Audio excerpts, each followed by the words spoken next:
Бисмиллахи-рахмани-рахим. Ассаламу-алейкум, құрметті қыздар, ханымдар. Бүгін осындай этно жапқыш тігетін боламыз. Лазерден кесілген осындай этно және оюларымызды 16-16 квадратқа жабыстырып аламыз. Түгіне қараймыз. Түктері бір-біріне қарап тұру керек. Бірі келкі болу керек. Осылай мені ақ подушкаға, ақ матаға 16-16 қырқып, барлығын зигзагпен қырқып шығамыз. Одан кейін жанына атлас матасынан 2,5 сантиметрдей рамкаларын тігетін боламыз. Мынау велюр матасында құраққа дайындап жатырмыз. 2,5 сантиметрден осындай лайфхак болсын сіздерге. Қатты басып сызсаңыздар, түгіне кіргізіп, осылай 2,5 сантиметр түзу болып шығады. Линейканы қойып сызып отырмайсыздар. Осындай лайфхак сіздерге болсын, жасап көріңіздер. Және де ақ велюрға. Бұл біздің тігіп жатқан королевский велюр. Королевский велюрдан осылай айвари цветінен міне осындай полоскалар қырқып шықтық. Енді құрағымды тігетін боламыз. Ақ матаға 16-16 біздің барлық блоктарымыз 16-16 болады. Ортасына осылай атлас тафта қолданамыз. Бір құрағымыздың түрі біреу, мынау екіншісі, құдық құрағы, мынау тырна құрағы. Осы екі құрақ, қалғандар этно, версачи құрағымыз бар. Осыларды енді қойып, өз фантазияларыңызбен осылай құрастыратын боламыз. Әр блогымызды жақсылап үтіктейміз.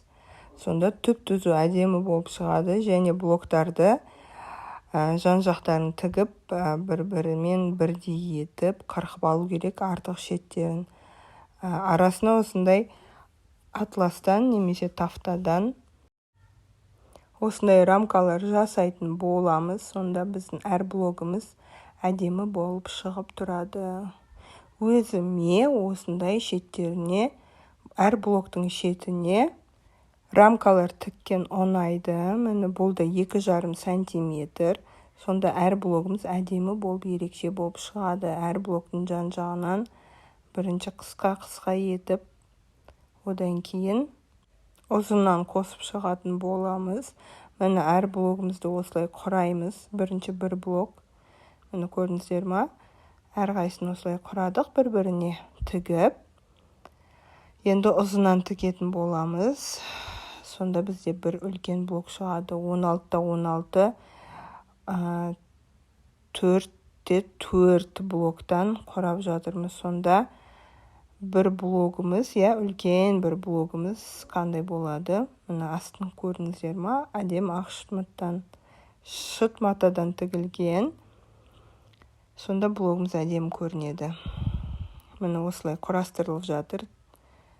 4 значит 16 блоктан үлкен бір блок осылай құрастырдық. Енді әрқайсысын, осы үлкен блоктың әрқайсысын жаңағы тафтан, золотистый тафтамен қосатын боламыз.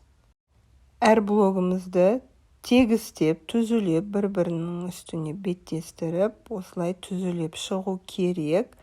Себебі тіккен кезде бәрібір әр блок әртүрлі болып шығады. Сондықтан жақсылап түзілейміз. Міне көргендеріңіздей түзілеп болдық. Енді золотистый тафтамызды тігіп шығамыз. Тафтаның орнына матовый велюрін өзін қолдансаңыздар болады, немесе королевский велюр. Қайсы велюрмен бастап тіктіңіз, солай тіксеңіздер болады. Ал шетіне 7 сантиметр тафтаны тіктік. Тафта матасы сәл слабыйлау, мұны көрдіңіздер ме, тігіп шықтық. Енді оның шетіне осындай 17 сантиметр жапқышымыздың қанша шығады? Ұзындығы 2,20 және ені 1,60. Шетіне айвари цветтен осы велюрымызды тігеміз. Оны аударып, тігіп болғаннан кейін аударып жақсылап үтіктейміз. Мұны көргендеріңізде. Енді астарына хб астарға жақсылап инемен қыстырып алып, осылай тігіп шығамыз. Өте қатты жылжиды, айныйды, сол себептен көп инемен тігіп тастаңыздар, сонда айнымайды. Енді үстіне бір-бірінен ажырамас үшін стёганка сияқты осылай жаңағы үлкен блоктарымыздың араларын осылай тігіп шығатын боламыз. Мұны көрдіңіздер ме? Квадрат болып шықты. Артқы бетінен қараған кезде, астыңғы бетінен қараған кезде.